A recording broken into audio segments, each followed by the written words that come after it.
నమస్తే MR cable టీవీకి స్వాగతం. ముందుగా బులెటిన్లో హెడ్లైన్స్.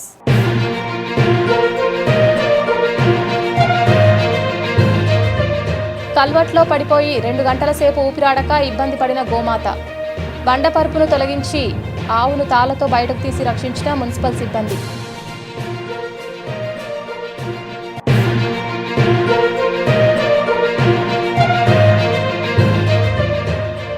నెరవాటి ఆసుపత్రిలో ఇటీవలే గర్భిణీ స్త్రీ చికిత్స పొందుతూ మృతి చెందడం పట్ల ఆసుపత్రి నిర్వాహకులు మరియు వైద్యులు మహిళను బతికించేందుకు అన్ని చర్యలు తీసుకున్నట్లు వివరణ ఇచ్చిన ఆసుపత్రి బృందం.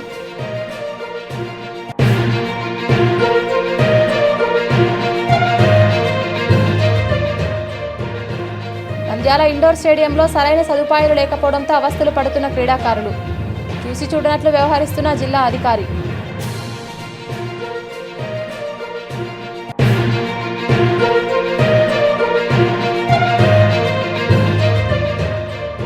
అంతర్జాతీయ ఫెన్సింగ్ పోటీలకు నంద్యాల క్రీడాకారిణి. అండర్ 17 జాతీయ స్థాయి ఫెన్సింగ్ పోటీలో అద్భుత ప్రతిభ కనపరిచిన చిన్మయ శ్రేయ.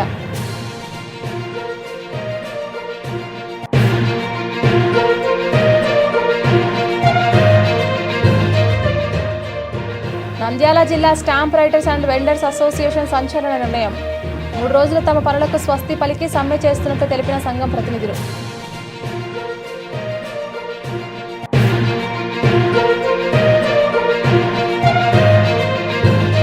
నంద్యాలలో అండర్ 14, అండర్ 17 బాలుర మరియు బాలికల జిల్లా స్థాయి జూడో ఎంపిక పోటీలు. ముఖ్య అతిథిగా హాజరై పోటీలను ప్రారంభించిన నంద్యాల పార్లమెంట్ ప్రధాన కార్యదర్శి ఎన్ఎండి ఫిరోజ్. ఆవుల మంద రోడ్డుపై పరిగెత్తుకుంటూ వెళ్తుండగా ఒక ఆవు కల్వర్ట్లో పడిపోయి 2 గంటల సేపు ఊపిరాడక ఇబ్బంది పడింది. మున్సిపాలిటీ సిబ్బంది గంటసేపు కష్టపడి బయటికి తీశారు. స్థానిక ఎస్బీఐ కాలనీలో రోడ్డుపై ఆవుల మంద వెళ్తుండగా 6 అడుగుల లోతున్న కల్వర్ట్లో పడిపోయింది. ఓ ఆవు తర్వాత కొద్ది దూరం వెళ్లడం కల్వర్ట్పై బండపరుపు ఉండడంతో ఊపిరాడక ఇబ్బంది పడింది. స్థానికులు ఆహారాన్ని నీళ్లను అందించారు. తర్వాత మున్సిపల్ సిబ్బంది బండపరుపును తొలగించి ఆవును తాళ్లతో బయటికి తీశారు.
నెరవాటి ఆసుపత్రి నిర్వాహకులు డాక్టర్ వినోద్ కుమార్, వైద్యం అందించిన డాక్టర్ ఫాతిమా మీడియాతో మాట్లాడుతూ వివరణ ఇచ్చారు.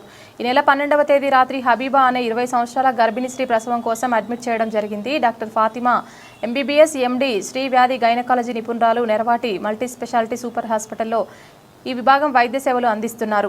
డాక్టర్ ఫాతిమా చాలా సంవత్సరాల నుండి గైనకాలజీ నిపుణురాలుగా నంద్యాలలో సేవలు అందిస్తున్నారు. ఈ పేషెంట్కు కూడా డాక్టర్ ఫాతిమా సాధారణ ప్రసవం కోసం 12వ తేదీ రాత్రి నుండి 13వ తేదీ సాయంత్రం వరకు ప్రయత్నించడం జరిగింది. సాధారణ ప్రసవం జరిగే అవకాశం లేకపోవడంతో రోగి బంధువులకు వివరించి 13వ తేదీ సాయంత్రం సిజేరియన్ ఆపరేషన్ చేసి బిడ్డను బయటకు తీయడం జరిగింది. ఆపరేషన్ పూర్తయిన తర్వాత అకస్మాత్తుగా తల్లి ఆయాసపడడం జరిగింది. దానికి సంబంధించిన వైద్యం చేస్తుండగానే రోగి పరిస్థితి త్వరితగతిన తీవ్రం కావడంతో నాడి పడిపోతుండడంతో దానికి సంబంధించిన ఇంజెక్షన్లు ఇచ్చి రోగి అపస్మారక స్థితికి చేరుకోవడంతో ఎన్ఐఐటికి ఐసీయూకి దగ్గరుండి తీసుకువెళ్లడం జరిగింది. అక్కడ ఐసీయూ వైద్యులు రోగిని బ్రతికించడానికి అవసరమైన చికిత్సలని చేసినప్పటికీ రోగి పరిస్థితి క్రమేణా ప్రమాదకర స్థితికి చేరుకుని మృతి చెందడం జరిగింది. పేషెంట్ మృతి చెందడం పట్ల తీవ్ర విచారాన్ని, ఆవేదన వ్యక్తం చేస్తున్నాం. ఈ గర్భిణీ స్త్రీకి ప్రసవం నిర్వహించడంలో గానీ, సిజేరియన్ ఆపరేషన్ చేయడంలో పేషెంట్కు అకస్మాత్తుగా సమస్యలు ఉత్పన్నమైన సమయంలో వైద్యపరంగా చేయవలసిన చికిత్సలు, జాగ్రత్తలు తీసుకోవడం జరిగింది. ఏ సమయంలో కూడా వైద్యులు నిర్లక్ష్యం చూపలేదు. నెరవాటి మల్టీ స్పెషాలిటీ హాస్పిటల్లో డాక్టర్ అరుణకుమారి ప్రధానంగా సంతాన అవగాహనలేమి చికిత్సలు అందిస్తుండగా ప్రసవాలు డాక్టర్ ఫాతిమా చేయడం జరుగుతుంది. డాక్టర్ ఫాతిమా శిక్షణ పొందిన గైనకాలజీ స్పెషలిస్ట్ మరియు సుదీర్ఘకాలంగా అనుభవం ఉన్న వైద్యురాలు. ఐఎంఏ రాష్ట్ర మాజీ అధ్యక్షులు డాక్టర్ రవికృష్ణ మాట్లాడుతూ తమ దగ్గరికి వచ్చిన రోగికి మంచి చికిత్స అందించి బాగు చేయాలనే ప్రతి వైద్యుడు కోరుకుంటారని, అకస్మాత్తుగా చికిత్సా సమయంలో రోగి పరిస్థితి తీవ్రమైనప్పుడు రోగి ప్రాణాలు కాపాడుకోవడం తన వంతు ప్రయత్నలోపం లేకుండా వైద్యం అందించడం జరుగుతుందన్నారు. కొన్నిసార్లు రోగి అంతర్గత అవయవాల స్థితిగతులను బట్టి ఇదివరకే ఉన్న ఇతర ఆరోగ్య సమస్యలు, జబ్బు తీవ్రతను బట్టి వైద్య ప్రయత్నాలు ఫలించక రోగి మృతి చెందడం జరుగుతుంటుంది. ఇది రోగి బంధువులకు తీవ్ర విచారాన్ని, ఆవేదనను కలిగిస్తుందనడంలో సందేహం లేదు. హాస్పిటల్లో గాంధీ చౌక్లో దాదాపు 20 సంవత్సరాలుగా అక్కడ వైద్య సేవలు అందిస్తున్నారు డాక్టర్ వినోద్ కుమార్ గారు ENTలో, అదేవిధంగా డాక్టర్ అరుణ్ కుమార్ గారు గైనకాలజీలో. తర్వాత డాక్టర్ అరుణ్ కుమార్ గారు ఇన్ఫర్టిలిటీ లో ట్రైనింగ్ అయిన తర్వాత ప్రధానంగా ఇన్ఫర్టిలిటీ కేసులు అవి చూసుకుంటూ రావడం జరిగింది. తర్వాత ఇటీవల కాలంలో పద్మావతి నగర్ లో కొత్తగా నూతన భవనాన్ని నిర్మించి ఆసుపత్రిని ఆధునిక వసతులతో ఏర్పాటు చేశారు. అక్కడ డాక్టర్ అరుణ్ కుమార్ గారు ప్రధానంగా పిల్లలు లేని వారికి ఇన్ఫర్టిలిటీ ట్రీట్మెంట్ విభాగం చూసుకోవడం జరుగుతుంది. ప్రసూతి, అదేవిధంగా గర్భిణీ స్త్రీలకు సంబంధించిన ప్రసూతి అవసరాలు, అదేవిధంగా గర్భిణీ స్త్రీలు, మహిళలకు సంబంధించిన ఇతర సమస్యలకి doctor Fatima Bi MD gynaecology qualified. తర్వాత చాలా సుదీర్ఘకాలం నుండి ఆమె కూడా ఆపరేషన్లు, అదేవిధంగా ప్రసవాలు నిర్వహిస్తూ వస్తున్నారు. వారు ఆసుపత్రిలో ఈ సేవలు అందించడానికి అక్కడ చేరడం జరిగింది. అందరికీ నమస్కారం అండి. నా పేరు డాక్టర్ డి ఫాతిమా. ప్రస్తుతం నేను నెరవాటి మల్టీ స్పెషాలిటీ హాస్పిటల్లో కన్సల్టెంట్ ఆబ్స్ట్రిషన్ అండ్ గైనకాలజిస్ట్గా వర్క్ చేస్తున్నాను.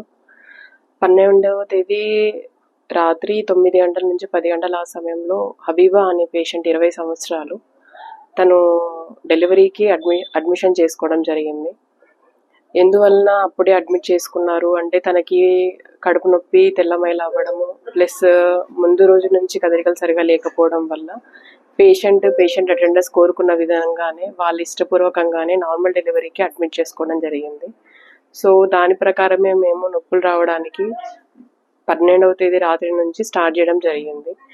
ఆ విధంగా ప్రయత్నం మేము నెక్స్ట్ రోజు 3:30 వరకు ట్రై చేసాము.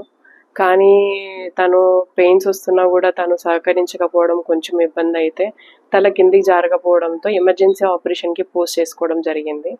వాళ్ళ అటెండర్స్ కూడా ఇన్ఫామ్ చేశాము. సో వాళ్ళు ఇష్టపూర్వకంగానే ఆపరేషన్కి తీసుకెళ్ళడం జరిగింది. ఆ ఆపరేషన్లో ఏం ఇబ్బంది జరగలేదు. మామూలుగానే నొప్పులు స్టార్ట్ అయ్యే టైంలో ఆపరేషన్ చేస్తే మినిమల్ బ్లీడింగ్ అనేది కామన్గానే అందరికీ జరుగుతుంది. సో తనకి ఆపరేషన్ కంటే ముందు ఉన్న రక్త లెవెల్ వచ్చేసి 12.3 గ్రాములు ఉంది. సో అంత HB ఉన్న పేషెంట్కి మినిమల్ బ్లీడింగ్తో అంత తొందరగా కొలాప్స్ అయిపోయే అవకాశం అయితే లేదు. ఆపరేషన్ అంతా విజయవంతంగా జరిగింది. ఆపరేషన్ తర్వాత కూడా బిడ్డని తల్లికి చూపించడం జరిగింది. తల్లి బిడ్డను కూడా చూసి ముద్దు పెట్టుకోవడం ఇవన్నీ జరిగాయి. కుట్లు వేసేంత వరకు పేషెంట్ బాగానే ఉంది. షిఫ్ట్ చేస్తాము అనగా పేషెంట్ BP కొంచెం ఫ్లక్చుయేట్ అవ్వడంతో కొంచెం ఇబ్బంది కావడంతో ఎమర్జెన్సీగా బ్లడ్ రాపించడం జరిగింది. వాళ్ళకి బ్లడ్ తీసుకొని బ్లడ్ కనెక్ట్ చేసాము. స్టిల్ BP మనకి కంట్రోల్లో లేకపోవడంతో ఎమర్జెన్సీగా క్రిటికల్ కేర్కి షిఫ్ట్ చేయడం జరిగింది. మేము తీసుకోవాల్సిన అన్ని జాగ్రత్తలు తీసుకొని క్రిటికల్ కేర్కి షిఫ్ట్ చేసి అక్కడ ఇవ్వాల్సిన ట్రీట్మెంట్ అక్కడ వాళ్ళు ఇచ్చున్నారు. అన్నీ జరిగినప్పటికీ తన బాడీ సహకరించకపోవడంతో సడన్గా తనకి తన ప్రాణాన్ని కోల్పోవాల్సిన పరిస్థితి వచ్చింది. ఇందుకు మేము చాలా చింతిస్తున్నాము. అందరికీ నమస్కారం అండి. నేను డాక్టర్ వినోద్ కుమార్. సో ఇందాక రవికృష్ణ సార్ చెప్పినట్టు మేము ఫస్ట్ గాంధీ చౌక్లో నెరవాటి హాస్పిటల్, తర్వాత నెరవాటి మల్టీ స్పెషాలిటీ హాస్పిటల్ని 2025లో స్టార్ట్ చేసాము ఏప్రిల్లో. సో ఇన్ని సంవత్సరాలు సుదీర్ఘ అనుభవం కలిగింది. హాస్పిటల్ని సిస్టమేటిక్గా నడిపాము. ఇన్ని సంవత్సరాలు ఎప్పుడు ఒక ఇన్సిడెంట్ కూడా జరగలేదు. సో దురదృష్టవశాత్తు 2 days బ్యాక్ ఇన్సిడెంట్ జరిగింది. సో దాని గురించి ఫాతిమా గారు ఆల్రెడీ అంతా ఎక్స్ప్లెయిన్ చేశారు. సో ఏ డాక్టర్ అయినా, ఏ హాస్పిటల్ అయినా పేషెంట్స్కి బాగా చేయాలని చూస్తారు. ఎందుకంటే పేషెంట్కి ట్రీట్మెంట్ సాటిస్ఫై అయితేనే వాళ్ళ నుంచి 4 పేషెంట్స్ వస్తారని ఆలోచిస్తాం. సో ఒక పేషెంట్కి ఇబ్బంది కలిగితే వాళ్ళకి ఎంత ఇబ్బంది కలుగుతుందో అంతే ఇబ్బంది హాస్పిటల్కి, డాక్టర్ కూడా కలుగుతుంది. సో ఇప్పుడు ఈ ఇన్సిడెంట్లో అదే మనకు కనపడతా ఉంది. సో మా హాస్పిటల్ తరఫున ఒక చిన్న విన్నపం ఏంటంటే, సోషల్ మీడియా వాళ్ళకి, పేపర్ వాళ్ళకి ఏంటంటే పేషెంట్స్ జరిగిన అన్యాయాన్ని మీరు చూపించారు. అట్లాగే హాస్పిటల్ డాక్టర్ వాళ్ళ ఎక్స్ప్లెనేషన్ కూడా మీరు చూపించి ప్రింట్ చేస్తే బాగుంటుంది. ఎందుకంటే ఇది చూస్తున్న పాఠకులకు కానీ ప్రేక్షకులకు అందరికి కానీ కనీసం అర్థం అవుతుంది ఏం జరిగింది అనేది. సో పేషెంట్స్ వాళ్ళు ప్రాణాన్ని కోల్పోయారు కానీ డెఫినెట్గా వాళ్ళు బాధపడతారు. ఆ బాధ మాకు కూడా ఉంది. ఎందుకంటే 3 days నుంచి ఏ డాక్టర్ కానీ మా స్టాఫ్ కానీ ఎవరు నిద్రపోలేదు ఈ విషయం జరిగిన నుంచి. సో మా నంద్యాల ఇండోర్ స్టేడియంలో క్రీడాకారుల రాష్ట్ర స్థాయి సెలక్షన్లు నిర్వహిస్తున్నారు. ఎంతో మంది క్రీడాకారులను తీర్చిదిద్దే ఇండోర్ స్టేడియంలో సరైన సదుపాయాలు లేకపోవడంతో క్రీడాకారులు అవస్థలు పడుతున్నారు. జిల్లా అధికారి మాత్రం చూసి చూడనట్లు వ్యవహరిస్తున్నారు. వచ్చామా వెళ్ళామా అనే రీతిలో జిల్లా అధికారి ఉన్నారు. ఈ రోజు క్రీడాకారులకు పోటీలు నిర్వహించారు. అయితే అక్కడ బాత్రూంలో కుళాయిలలో నీళ్లు రాకపోవడంతో ఇండోర్ స్టేడియంలో దుర్వాసన రావడంతో క్రీడాకారులు, ఉపాధ్యాయులు అవస్థలు పడ్డారు. ఒక దిక్కు క్రీడా పోటీలు, మరొక దిక్కు దుర్వాసనతో అవస్థలు పడుతున్నారు. ఇంత దుర్వాసన వస్తున్నా జిల్లా అధికారికి ఇది కనపడదా? వస్తువులైన ఇండోర్ స్టేడియం ఎందుకు సదుపాయాలు ఉండవు? లోపల చూస్తే బాత్రూంలో నీళ్లు రావు, దానితో పాటు దుర్వాసనతో అవస్థలు, ఇవన్నీ చూసి చూడనట్లు వ్యవహరిస్తున్నారు. ఇప్పటికైనా ఉన్నతాధికారులు, రాజకీయ నాయకులు తగు చర్యలు తీసుకొని సరైన వసతులు ఏర్పాటు చేయాలని, కనీసం జిల్లా అధికారికి ఇది కనిపించదు, మీరైనా స్పందిస్తారని పలువురు ఆవేదన వ్యక్తం చేస్తున్నారు. ఈ సందర్భంగా క్రీడా జిల్లా అధికారిని వివరణ కోరగా, అవునా, వస్తుందా, నాకే తెలియదు, సరే చూద్దామంటూ వెళ్లిపోయారు.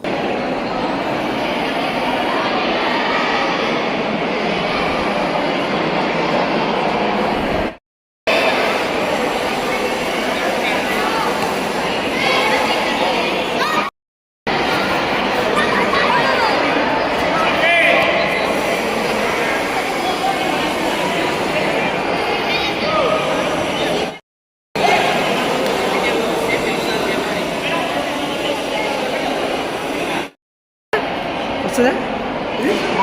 బాగలేదు, వాసన వస్తుందా? ఇక్కడ స్టేడియం, ఇక్కడ గేమ్స్, ఇక్కడ వాసన కదా, నా ఎట్లా వస్తుంది?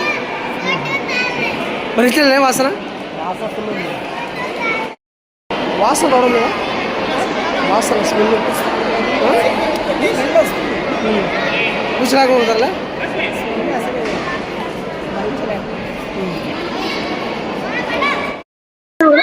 స్పోర్ట్స్ పిల్లలు తీసుకోవచ్చు.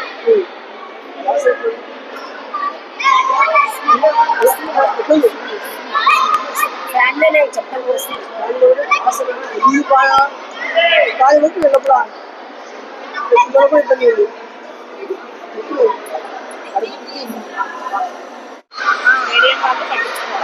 ఏ పరిస్థితి సార్ లోపల దుర్వాసన వస్తుంది సార్. దాన్ని దుర్వాసన బాగా వస్తుంది. బాత్రూమ్ క్లీన్ చేయకపోవడంతో అందరు పేరెంట్స్ అందరు చాలా సఫర్ అవుతున్నారు. అసలు నీళ్లు లేవు, ఏం లేవు లేవు సార్. బాత్రూమ్ క్లీనింగ్ లేదు, ఏం లేవు. ఆ వాసన స్టేడియంలోకి వస్తుంది. క్రీడాకారులు అందరూ సఫర్ అవుతున్నారు. అంతర్జాతీయ ఫెన్సింగ్ పోటీలకు నంద్యాల క్రీడాకారిణి ఉత్తరాఖండ్ రాష్ట్రంలో హల్వానీలో జరిగిన అండర్-17 జాతీయ స్థాయి ఫెన్సింగ్ పోటీల్లో అద్భుత ప్రతిభ కనబర్చి చిన్మయశ్రేయ భారత జట్టుకు ఎంపికైనట్లు ఫెన్సింగ్ శిక్షకుడు లక్ష్మణ్ తెలిపారు. చిన్మయశ్రేయ గత నెల 29-30 తేదీల్లో పశ్చిమ గోదావరి జిల్లా భీమవరంలో జరిగిన రాష్ట్ర స్థాయి ఫెన్సింగ్ పోటీలో బంగారు పతకం సాధించి జాతీయ పోటీలకు ఎంపికైందన్నారు. ఉత్తరాఖండ్ రాష్ట్రంలోని హల్వానీలో ప్రతిభ చూపిన అంతర్జాతీయ పోటీలకు ఎంపికైందన్నారు. త్వరలో హల్వానీలో జరిగే ఆసియా ఫెన్సింగ్ పోటీలో భారత జట్టు తరపున పాల్గొంటుందన్నారు. ప్రస్తుతం చిన్మయశ్రేయ ఢిల్లీలో శిక్షణ శిబిరంలో పాల్గొంటుందన్నారు. అంతర్జాతీయ పోటీలకు ఎంపికైన చిన్మయశ్రేయను తల్లిదండ్రులను ప్రత్యేకంగా అభినందించారు.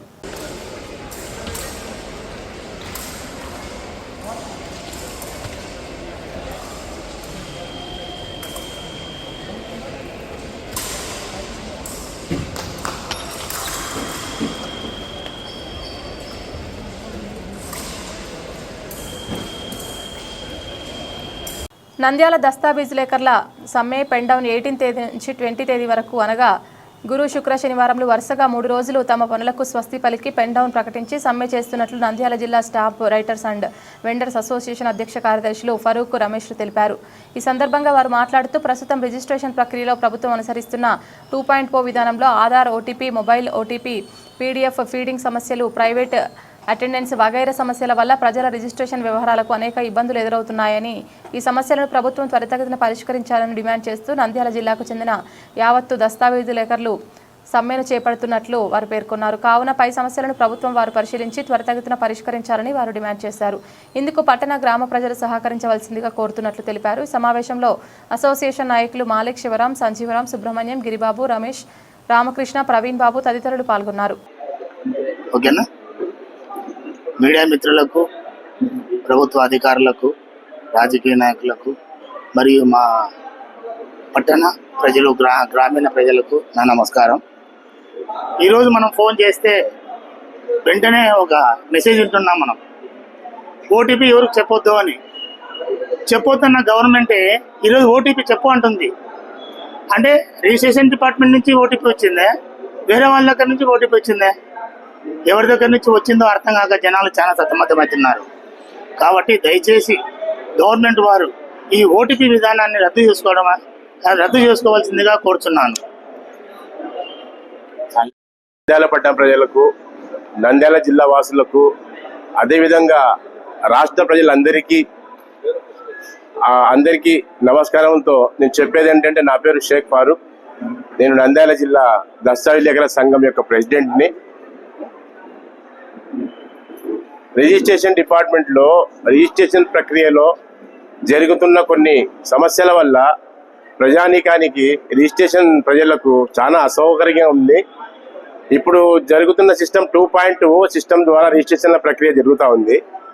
ఈ సిస్టంలో ఉన్న సమస్య ఏంటంటే, ప్రతి రిజిస్ట్రేషన్కు ఆధార్తో లింక్ అయి ఉన్న ఓటీపీ వస్తుంది. ఆ ఓటీపీ చెప్పిన తర్వాతనే రిజిస్ట్రేషన్ ప్రక్రియ ముందుకు సాగుతుంది.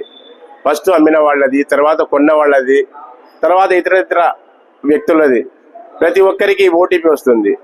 ఇప్పుడు ఆధార్ అనే ప్రక్రియ స్టార్ట్ అయింది 2011.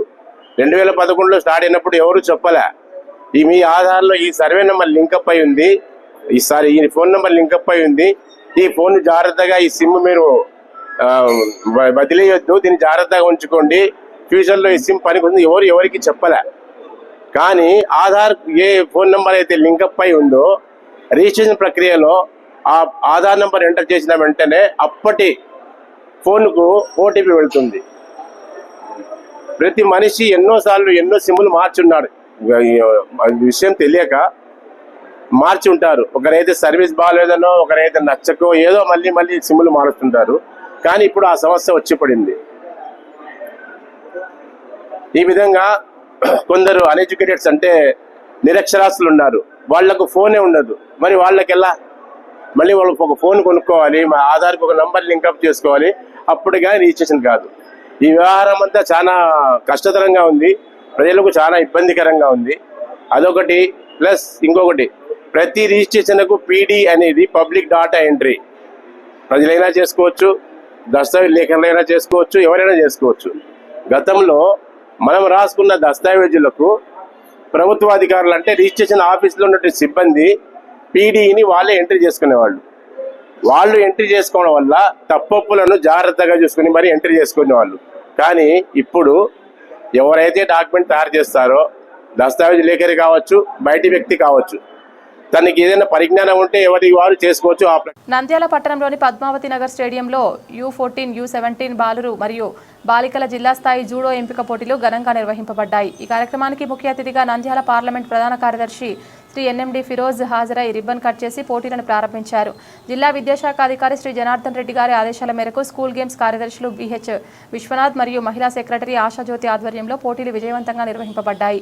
నంద్యాల మండల విద్యాశాఖ అధికారులు శ్రీ బ్రహ్మం శ్రీ శివరాం ప్రసాద్ ఈ సందర్భంగా వారు మాట్లాడుతూ, బాలురు మరియు బాలికల జిల్లా స్థాయి జూడో ఎంపిక పోటీలు ఘనంగా నిర్వహించడం జరుగుతుందని, క్రీడలలో ఓటమి గెలుపును సమానంగా తీసుకోవాలని తెలిపారు.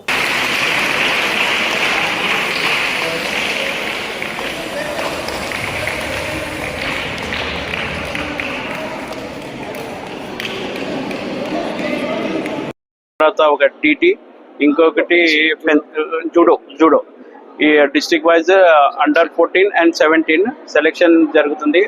జిల్లా డిస్ట్రిక్ట్ వైజ్ అందరికీ ఆల్ ద బెస్ట్ అని చెప్తాను. ఇంకొకటి ఏమంటే, ప్రతి ఏదైనా స్పోర్ట్స్ జరిగితే కూడా నంద్యాలలో మన అధికారులంతా బాగా యాక్టివ్ ఉంటారు. ఖచ్చితంగా వాళ్ళకి ధన్యవాదాలు చెప్పాలి. ఎందుకంటే ప్రతి స్పోర్ట్స్కి ఎంకరేజ్ చేస్తారు. ఎందుకంటే మన నంద్యాల నుంచి చాలామంది నేషనల్ ఇంకా ఇంటర్నేషనల్ కూడా ఆడుతున్నారు. దానికోసం ఇట్లానే మనం అందరం వాళ్ళందరినీ ప్రోత్సహించాలి. ఇక్కడ ఏమన్నా ఉంటే కూడా మన ఏమంటే మినిస్టర్ గారి దగ్గర కూడా మీరు తీసుకువస్తే ఎవరికన్నా ఏమన్నా బెనిఫిట్స్ కావాలంటే కూడా ఖచ్చితంగా గవర్నమెంట్ తరఫున చేస్తానని కోరుకుంటున్నాను. ఇంకా తొందరగా స్టార్ట్ చేస్తే బాగుంటుంది. 17 జూడో పోటీలు స్కూల్ గేమ్స్ సెలక్షన్స్ మన స్టేడియంలో మనం జరుపుకుంటున్నాం. జిల్లా నలుమూలల నుండి అండర్ 14లో అండర్ 17లో బాలురు బాలికలు జూడోలో దాదాపు ఒక 300 మంది క్రీడాకారులు ఇక్కడికి రావడం జరిగింది. వీరందరికీ భోజన వసతులు కూడా ఏర్పాటు చేశాము. మరి జిల్లా విద్యాశాఖ అధికారి గారు వారి ఆదేశాల మేరకు ఈరోజు మనము ఈ క్రీడలు జరుపుకుంటున్నాము. మరి స్కూల్ గేమ్స్ కార్యదర్శి విశ్వనాథం గారు, ఆశాజ్యోతి గారి ఆధ్వర్యంలో వ్యాయామోపాధ్యాయుల సహకారంతో మరి పెద్దల ఆశీస్సులతో ఈ క్రీడలు జరుపుకుంటున్నాం. ఈ రోజే స్టార్ట్ అయినాయి. దాదాపు 3 రోజులు ఈ గేమ్స్ జరుగుతాయి. తర్వాత దసరా సెలవుల తర్వాత కూడా కంటిన్యూగా దాదాపు 40-50 గేములు జరుపుకుంటాం. మరి ఈరోజు జూడో పోటీలలో అండర్ 14 అండర్ 17లో జిల్లా నలుమూలల నుండి ఇక్కడికి విచ్చేయడం జరిగింది. జిల్లాలంటే కర్నూలు అండ్ నంద్యాల జిల్లాలకు సంబంధించిన క్రీడాకారులందరూ ఇక్కడికి రావడం జరిగింది. వీరందరికీ భోజన వసతులు ఏర్పాటు చేశాము. ఈ క్రీడాకారులకు ఇప్పుడే సెలక్షన్స్ ఏర్పాటు చేసి ఆ సెలక్షన్ కమిటీ వారు మంచిగా ఎవరైతే ప్రతిభ కనబరుస్తారో ఆ కనబరిచిన క్రీడాకారులనే రాష్ట్ర స్థాయికి కూడా ఎంపిక చేస్తారు. రాష్ట్ర స్థాయిలో జరగబోయే క్రీడా పోటీలకు ఇక్కడి నుంచే మంచిగా కోచింగ్ క్యాంప్ కూడా ఏర్పాటు చేసి వీరిని రాష్ట్ర స్థాయికి కూడా పంపడం జరుగుతుంది. మరి ఈ విషయాన్ని జిల్లా విద్యాశాఖాధికారి గారి ద్వారా, ఎంఈఓల గారి ద్వారా, మరి ఇక్కడ ఉండే కార్యదర్శుల ద్వారా మీకు తెలుపుకుంటున్నాం. హెచ్జిఎఫ్ కర్నూలు ఉమ్మడి జిల్లా జూడో అండర్ 14 అండర్ 7 బాలబాలికల క్రీడలు ఇప్పుడు మనకు ఈరోజు నంద్యాల పద్మావతి నగర్ స్టేడియం ఆధ్వర్యంలో జరుగుతూ ఉన్నాయి. మరి ఈ అండర్ 14, 17 క్రీడలకు సంబంధించినటువంటి ఈ క్రీడల్లో మొత్తం ఈ రోజు నుంచి మనకు 3 పోటీలు ఇప్పుడు ఫస్ట్ పెల్లో జరుగుతాయి. ఈరోజు జూడో జరుగుతుంది, రేపు బాక్సింగ్, మొన్నాడు మనకు టేబుల్ టెన్నిస్, ఫెన్సింగ్ జరుగుతాయి. మరి ఈ కార్యక్రమానికి మాకు ముందుండి వెన్నంటి సహాయ సహకారాలు అందిస్తున్నటువంటి ఫరూక్ సార్ ఫ్యామిలీ అందరికీ, ఫిరోజ్ అన్న గారికి కూడా మా ప్రత్యేక ధన్యవాదాలు. వచ్చినందుకు మా యొక్క ప్రత్యేక నమస్కారాలు సార్. అలాగే స్టేడియంకు మాకు సహకరించినటువంటి మా ఎమ్మెన్యూ రాజు గారికి కూడా మరొకసారి ప్రత్యేక ధన్యవాదాలు సార్. మరి ఈ కార్యక్రమానికి మేము అడగానే వచ్చేసి మరి మిడ్ డే మీల్ చేస్తేనేమి, ఆ తర్వాత నంద్యాల జిల్లాలో under 14 under 17 boys and girls judo, table tennis, fencing, boxing జిల్లా స్థాయి సెలక్షన్స్ జరగడం చాలా సంతోషదాయం. నంద్యాల జిల్లాలో మనకు ప్రతి సంవత్సరము మంచి మంచి పథకాలు సాధించే ఆనవాయితీగా వస్తుంది. ఈ సంవత్సరం కూడా విశ్వనాథ్ మరియు ఆశాజ్యోతి గారి నాయకత్వంలో వాళ్ళ యొక్క సెక్రటరీలుగా తీసుకున్నటువంటి ఈ సందర్భంలో మన నంద్యాల జిల్లాను ముందుంచి రాష్ట్రంలోనే మొదటి స్థానంలో నిలపాలని కోరుకుంటూ, మరియు నంద్యాల జిల్లాలో ఉన్నటువంటి క్రీడాకారులకు అన్ని సదుపాయాలు కల్పించి వారు మంచి శిక్షణ తీసుకునే విధంగా వాళ్ళను ప్రోత్సహించి నంద్యాల జిల్లాకు మంచి పేరు తీసుకురావాలని, అదేవిధంగా ఇక్కడికి వచ్చినటువంటి క్రీడాకారులందరికీ ఆల్ ది బెస్ట్ చెప్తూ వాళ్ళకి పంపించినటువంటి తల్లిదండ్రులకు కూడా ప్రత్యేక ధన్యవాదాలు. అదేవిధంగా ఇక్కడికి వచ్చినటువంటి సీనియర్ పీడీలు వాళ్ళకు కూడా హృదయపూర్వక శుభానందనలు తెలియజేస్తూ నంద్యాల తెలుగుదేశం పార్టీ కార్యాలయంలో టీడీపీ ప్రధాన కార్యదర్శి ఎన్ఎండి ఫిరోజ్ మాజీ ఎమ్మెల్యే శిల్పారవిపై ఆగ్రహం వ్యక్తం చేశారు. ప్రజలకు అందుబాటులో లేకపోవడమే నీకు ప్రజలు బుద్ధి చెప్పారని, వారానికి ఒకరోజు వచ్చే నువ్వు కూడా మాట్లాడతావా, టీడీపీ పార్టీని విమర్శిస్తావా? నంద్యాల మెడికల్ కాలేజ్ వద్ద మాజీ ఎమ్మెల్యే శిల్పారవి హంగామా చేశాడు. అతనే కట్టించినట్లు మాట్లాడారు. మెడికల్ కాలేజీలో విద్యార్థులకు ర్యాంకులు వస్తే ఆయన చదువు చెప్పినట్లు, ఆయన ద్వారా ర్యాంకులు వచ్చినట్లు హంగామా చేసినట్లు ఫోజులిచ్చాడు. పద్మావతి నగర్ అభివృద్ధి చెందిందంటే మంత్రి ఫరూక్ వరణే అని తెలిపారు.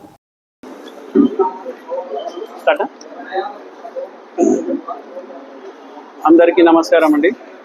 ఈరోజు మనం ఇక్కడ మా కౌన్సిలర్స్, మా సీనియర్ అడ్వకేట్ రామచంద్ర గారు, అట్లానే మా క్లస్టర్ ఇన్ఛార్జెస్, బూత్ ఇన్ఛార్జెస్ అందరికి ధన్యవాదాలు. అట్లనే మీడియా మిత్రులందరికీ ధన్యవాదాలు. ఈరోజు మీరు చూశారు ఎట్లా నిన్న మన శిల్పారవి గారు, మన మాజీ ఎమ్మెల్యే, 14 months తర్వాత అంటే నంద్యాలలో అప్పుడప్పుడు వచ్చి వెళ్తుంటారు. నిన్న వచ్చి ఒక ఈవెంట్ ప్రోగ్రామ్ లాగా చేసి వెళ్ళారు వాళ్ళు. ఏమంటే 2 yearsలో మేము మెడికల్ కాలేజ్ కట్టినామని చెప్పినారు. అసలు మెడికల్ కాలేజ్ 2 yearsలో కట్టినామంటే ఎవరన్నా నవ్వుతారు. ఫండ్స్ తెచ్చిందే సెంట్రల్ నుంచి. ఆ ఫండ్స్ ఏం కట్టారు వాళ్ళు? ఏం కట్టారు? ఓన్లీ స్ట్రక్చర్ ఉంది. దాని తర్వాత దాంట్లో ఐరన్ స్ట్రక్చర్ ఉంది. క్లాసెస్ ఏదో చిన్న క్లాసెస్ కట్టేసి మేము కట్టేశామని అన్నారు. నిన్న మళ్ళీ ఏమంటే 2 years కంప్లీట్ చేశానని కేక్లు కట్ చేశారు. అసలు నంద్యాల ప్రజలు అయితే నవ్వుతున్నారు. మేము ఏదో గొప్పలుగా చేశాము, ఏదో మేము మొత్తం మెడికల్ కాలేజ్ అంటేనే అసలు ఎంత పెద్ద వ్యవస్థ అండి. మెడికల్ కాలేజ్ అంటే దానికి ఒక ల్యాబ్ ఉంటుంది. దాని తర్వాత ఒక కంప్లీట్లీ మీరు ఒకసారి మన నంద్యాలలో చాలా మెడికల్ కాలేజెస్ ఉన్నాయి, గవర్నమెంట్ కాలేజెస్ ఉన్నాయి. మీరు శాంతిరామ్ కాలేజ్ చూడండి. ఎట్లా మెడికల్ కాలేజ్ అంటే ఎట్లా ఉంటుంది, ప్రిమిసెస్ ఎట్లా ఉంటుంది, దాని స్ట్రక్చర్ ఎట్లా ఉంటుంది, దాని మొత్తం అట్మాస్ఫియర్ ఎట్లా ఉంటుంది ఒకసారి చూడండి. ఏదో ఒక స్ట్రక్చర్ కట్టేసి మెడికల్ కాలేజ్ మేము కట్టేసినామని సెల్ఫీ ఫోటో తీసుకొని వెళ్తారు. అసలు ఒక 20% కూడా. ఎందుకంటే వాళ్ళ ల్యాండ్స్ పక్కనే ఉన్నాయి. వాళ్ళ ల్యాండ్స్ ఎక్కడ కరెక్ట్ మన 500 meter దూరమే మన మెడికల్ కాలేజ్కి వాళ్ళ ల్యాండ్కి ఓన్లీ 500 meter దూరమే. వాళ్ళ ల్యాండ్ రేట్లు పెంచుకోవాలని దానికోసమే ఇది అంతా చేశారు. లేకపోతే అక్కడ అవసరం కూడా లేదు. ఎందుకంటే మనకు కొంచెం దూరంలోనే గవర్నమెంట్ కాలేజ్ ఉంది. అసలు వేరే చోట ఎక్కడన్నా కట్టొచ్చు. అక్కడ ఏం డెవలప్ చేశారంటే ఒక రాజశేఖర్ రెడ్డి బొమ్మ కట్టినారు. దాని తప్ప వాళ్ళు చేసింది ఏం లేదు అక్కడ. మీరు చెప్పండి, అసలు దాంట్లో ల్యాబ్ ఉందా? ఇప్పుడు థర్డ్ ఇయర్ స్టూడెంట్స్ వెళ్తున్నారు. థర్డ్ ఇయర్ పిల్లలు వెళ్ళడానికి ఫ్యాకల్టీస్ చక్కగా లేరు. అసలు ఏమంటే వాళ్ళకి హాస్టల్ లేదు. ఏదో ఒకటి రెంట్కి మాట్లాడుకొని ఇదే హాస్టల్ అని మాట్లాడారు. హాస్టల్ వాళ్ళకి మీరు పోయి అడగండి, వాళ్ళకి ఏం ఫెసిలిటీస్ కూడా లేదు. మీరు నంద్యాలలో కూడా చూడండి. మనకు ఏమంటే పద్మావతి నగర్ రోడ్ 10% చేసి అది కూడా 3 years పట్టింది. 10% రోడ్ కంప్లీట్ చేయడం కోసం 3 years పట్టింది. అది కూడా కరెక్ట్ ఎలక్షన్ ఇంకా నోటిఫికేషన్ వచ్చిందో కరెక్ట్ 2 days ముందు ఇనాగ్రేట్ చేశారు. పెద్ద ఏదో ఇది చేసినట్టు. దాని తర్వాత మేము ఎక్కడ ఆగలేదు. ఆ రోడ్ ఎక్కడ స్టాప్ చేశారో అక్కడి నుంచి ఎండ్ వరకు మేము కరెక్ట్ 8 monthsలో కంప్లీట్ చేశాం. మనం ఎక్కడ ఆగలేదు. మనం నంద్యాలలో డెవలప్మెంట్ అనేది ఎక్కడ ఆగడం లేదు, ఎక్కడ మనం కాంప్రమైజ్ కావడం లేదు. ఏదన్నా కానీ మనం డెవలప్మెంట్ ముందుకు తీసుకెళ్తున్నాం. ఇంకొకటి నిన్న అంటే మా గవర్నమెంట్ వచ్చిన తర్వాత మేము ఏమేమి చేసినామో చూడండి మీరు. ఆర్సీసీ బులెటిన్ ముగించే ముందు హెడ్లైన్స్ మరొకసారి.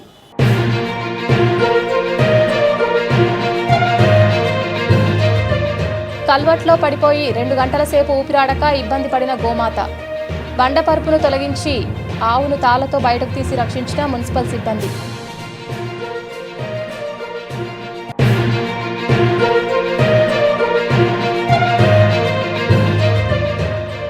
నెరవాటి ఆసుపత్రిలో ఇటీవలే గర్భిణీ స్త్రీ చికిత్స పొందుతూ మృతి చెందడం పట్ల ఆసుపత్రి నిర్వాహకులు మరియు వైద్యులు మహిళను బతికించేందుకు అన్ని చర్యలు తీసుకున్నట్లు వివరణ ఇచ్చిన ఆసుపత్రి బృందం.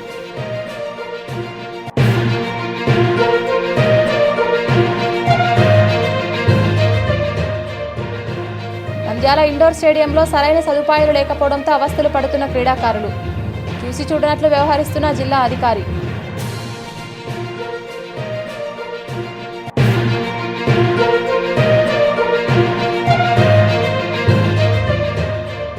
అంతర్జాతీయ ఫెన్సింగ్ పోటీలకు నంద్యాల క్రీడాకారిణి. అండర్ 17 జాతీయ స్థాయి ఫెన్సింగ్ పోటీలో అద్భుత ప్రతిభ కనపరిచిన చిన్మయ శ్రేయ.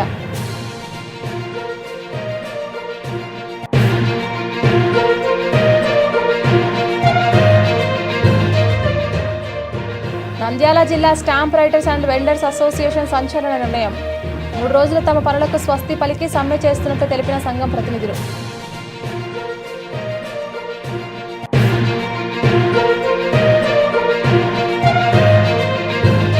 నంద్యాలలో అండర్ 14, అండర్ 17 బాలుర మరియు బాలికల జిల్లా స్థాయి జూడో ఎంపిక పోటీలు. ముఖ్య అతిథిగా హాజరై పోటీలను ప్రారంభించిన నంద్యాల పార్లమెంట్ ప్రధాన కార్యదర్శి ఎన్ఎండి ఫిరోజ్. ఇది ఇవాల్టి బులెటిన్. తిరిగి మరొక బులెటిన్లో మళ్ళీ కలుద్దాం. అంతవరకు సెలవు. నమస్కారం.